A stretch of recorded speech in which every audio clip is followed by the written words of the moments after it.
In the quiet spaces between thought and existence, between the modern world and ancient wisdom, there was a man who dared to ask, what if life is not a problem to be solved, but a mystery to be lived? His name was Alan Watts, philosopher, storyteller, and bridge between East and West. But who was he really? And why do his words still echo through time, calling to the seekers, the dreamers, those lost in the noise of the modern age? To understand Alan Watts, we must first step back, far back, into the shadows of history, where the threads of Eastern philosophy were woven into the fabric of human consciousness. Because Watts did not create these ideas. He was merely the vessel through which they traveled, the voice that made the ancient whispers audible to Western ears. Alan Wilson Watts was born in 1915 in the quiet English countryside, a world still reeling from the aftermath of war, a civilization questioning its own foundations. Even as a boy, he was different. While other children played, young Alan wandered the woods, lost in thought, already sensing that there was something more. At just 14, he discovered Buddhism. Imagine that, a schoolboy in England, centuries removed from the temples of Kyoto, feeling an inexplicable pull toward the teachings of the East. It was as if some deeper memory had stirred within him. By 16, he was corresponding with spiritual luminaries. By 21, he had written his first book.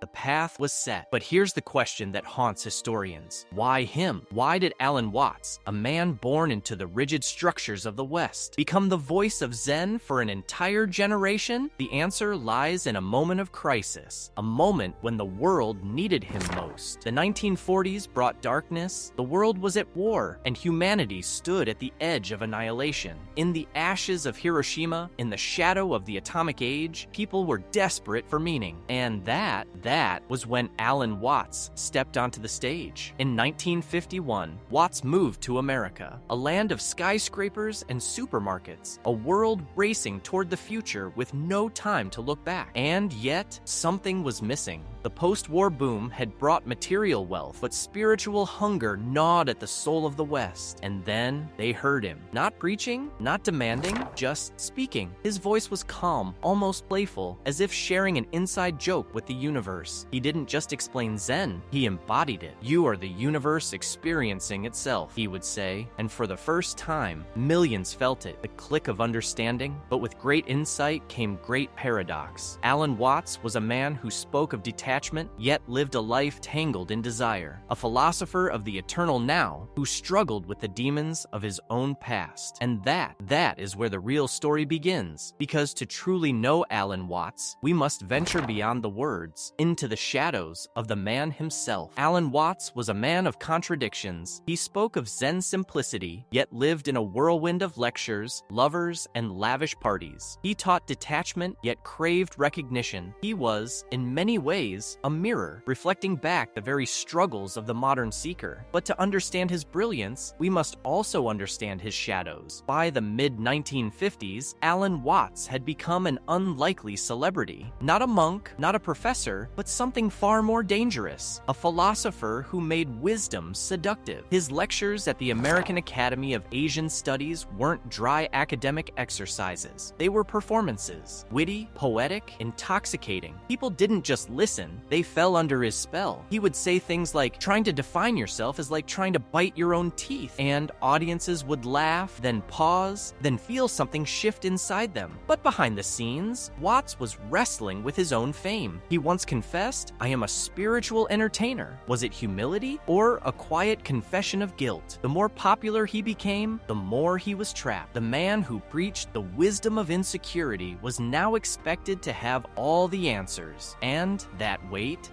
would begin to crack him. Watts drank. Not casually, not socially, but deeply, desperately. Some say it was the pressure. Others, that it was the curse of a mind too awake for its own good. He once wrote, the only way to make sense out of change is to plunge into it, move with it, and join the dance. But for him, the dance became a stagger. He played it off with charm, but those close to him knew. The man who taught millions how to live couldn't always live with himself. And yet, here's the paradox. His greatest insights often came from this very struggle. His lectures on suffering, on the illusion of the ego, carried the weight of first-hand knowledge. So here we arrive at the heart of the mystery. Did Alan Watts believe believe his own teachings? Or was he, like so many of us, a traveler lost in the very maze he described? Perhaps the answer lies in his own words. The only real failure in life is the failure to be yourself. Alan Watts was flawed, human, gloriously inconsistent, and that, in the end, may have been his greatest lesson of all. But the story isn't over yet, because in the final years of his life, Watts would face the ultimate test, not of his mind, but of his soul. By 1970, Alan Watts had become something rare, a philosopher who shaped his era. But time spares no one. The man who taught the West to embrace the now found himself staring down the ultimate question. What happens when the teacher confronts his own ending? Watts knew his lifestyle was unsustainable. Years of whiskey, cigarettes, and relentless work had taken their toll. Yet there's evidence he saw his own decline with eerie clarity. In private letters, he wrote of feeling like a candle burning at both ends, not with regret, but with a curious fascination. Even his frailty became grist for the philosophical mill. Listen to him here, in what some believe was his final great performance. Death is the ultimate taboo, but what if I told you that you've already died countless times, that every ending is secretly a beginning? The audience didn't realize they were hearing a man speaking directly to his own mortality. In his last years, Watts retreated to a ramshackle houseboat in Sausalito. This became his floating hermitage, a place where professors and hippies, poets and drunks all came searching for wisdom. And here, something extraordinary happened. Stripped of pretense, facing the end, his teachings took on a new rawness. We know from his final notebooks that he was circling back to his earliest obsession, the illusion of the separate self. One page reads, "When the wave realizes it's the ocean, it doesn't disappear, it just stops being afraid." Was this enlightenment or simply a tired man making peace? On November 16, 1973, Alan Watts died in his sleep. There was no dramatic farewell, no last masterpiece, just a man exhaling for the final time. Or so it seemed, because what happened next defies expectation. Within hours of his death, a fierce storm hit Sausalito. Lightning struck his houseboat. The SS Vallejo, his sanctuary, burned to the waterline. Coincidence? Or the universe playing its favorite joke, destroying the container to prove the contents were always free? And so, we're left with the ultimate Alan Watts paradox. The man who demystified death became most alive after his own. But this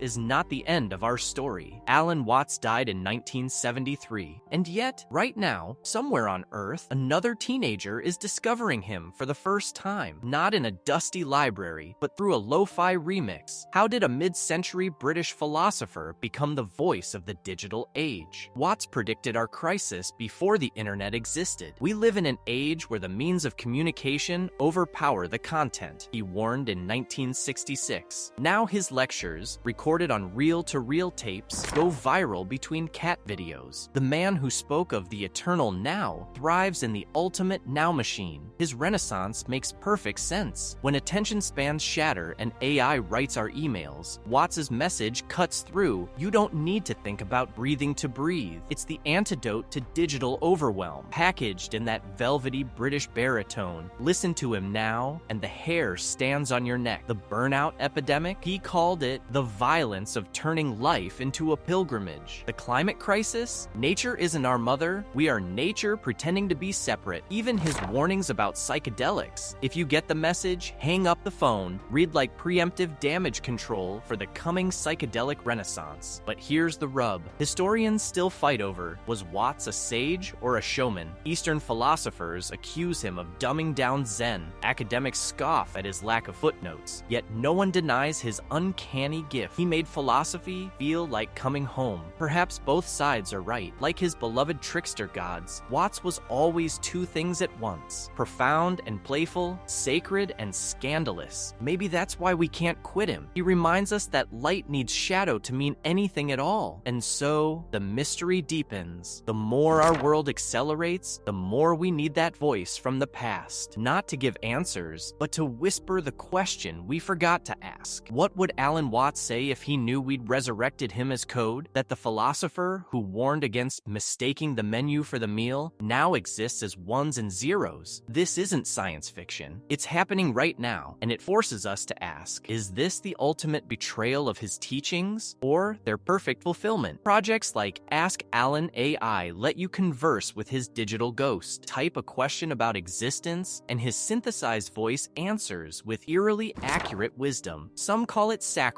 Others say it's the purest tribute, proof his ideas transcend flesh. He once joked, "We're all just the universe pretending to be separate." Now his essence dances in the cloud. The irony? This might be exactly what he meant by the self is an illusion. Metawatts, meditation apps with his voice guiding millions, even psychedelic VR experiences set to his lectures. It's enough to make you wonder, if Watts were here, would he laugh at the absurdity or applaud the ingenuity? Perhaps both. After all, this was the man who said technology is the skin of the human race. Now his words have become part of that very skin. Here lies the beautiful contradiction. Alan Watts, the man who taught presence, now lives eternally in the digital realm. The voice that urged us to unplug has become inseparable from the machine. And maybe, just maybe, that's the final lesson. So the wave returns to the ocean. The teacher becomes the teaching. And somewhere, in some server farm or neural network or young mind just clicking play, Alan Watts is still here. Not despite the technology, but through it. Still dancing, still laughing, still reminding us that we were never lost to begin with. Want to keep exploring history's deepest mysteries with us? Join the journey, subscribe, and turn on notifications so you never miss an unraveling.